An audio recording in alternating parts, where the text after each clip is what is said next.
নমস্কার, সোমা স্পেশাল কিচেনে আপনাদের স্বাগত জানাই। আজকে করব পুর ভরা পটল ভাজা।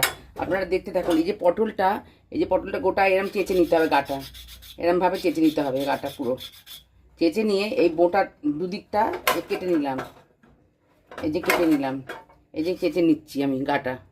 চাঁচা হয়ে গেছে, আমি এবার মাঝখান থেকে দু আধখানা করে নেবো। এটা এই যে মাঝখান থেকে দু আধখানা করে নিলাম, নিয়ে এবার চামচের এই পেছন দিয়ে এই বীজটাকে আমি বার করে নেবো কেটে। এই দেখ, এই বীজটাকে কেটে বার করে নেবো, কেটে এরম করে কেটে বার করে নেবো। এরম করে সবগুলো করে নেবো। এই যে এরম করে সব করে নিয়েছি। এই যে পটলের বীজগুলো আছে, এগুলো আমি হাফ ডাস্ট করে নেবো। যদি কচি পটলের বীজ হয় তাহলে কিন্তু কিছু করতে হবে না, এমনিই দিয়ে দেবেন। আর যদি একটু শক্ত হয় তাহলে হাফ ডাস্ট করে নেবেন।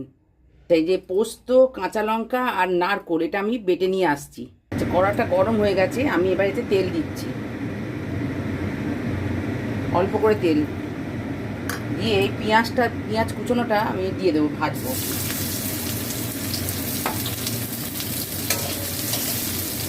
পেঁয়াজটা ভাজা হয়ে গেছে, আমি পটলের বীজটা দিয়ে দিলাম এর মধ্যে। এতে হাফ ডাস্ট করে নিয়েছি, দেখুন।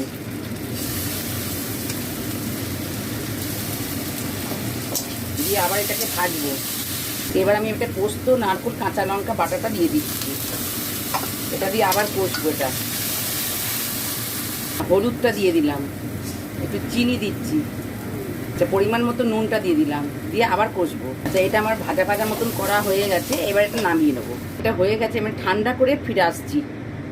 আচ্ছা, এবার এটা ঠান্ডা হয়ে গেছে। এই পটলের মধ্যে এইভাবে পুরটাকে দিয়ে, হ্যাঁ বেশি উঁচু করে দেবেন না, একদম সমান সমান রাখবেন, নাহলে যখন ভাজবেন না তখন সব বেরিয়ে যাবে।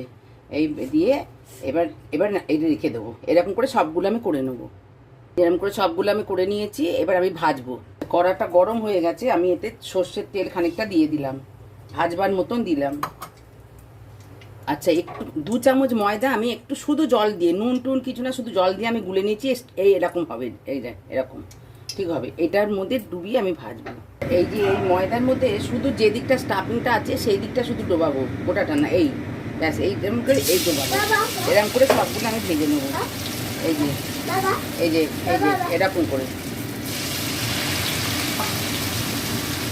এগুলো ভাজা হয়ে গেছে, আমি একে একে সব তুলে নেবো। এগুলো এরকম করে আমি সবগুলো ভেজে নেবো। তো এইগুলো ভাজা হয়ে গেছে, আমি সব তুলে নিচ্ছি। এটা গরম ভাতে যখন ডাল দিয়ে খাবেন, ডালের সাথে এটা খাবেন, এটা অসাধারণ খেতে হয়। আপনারা একবার করে খেয়ে কমেন্টে জানান। আজকের মতন এই পর্যন্ত। আপনারা লাইক, সাবস্ক্রাইব, শেয়ার করুন। নমস্কার।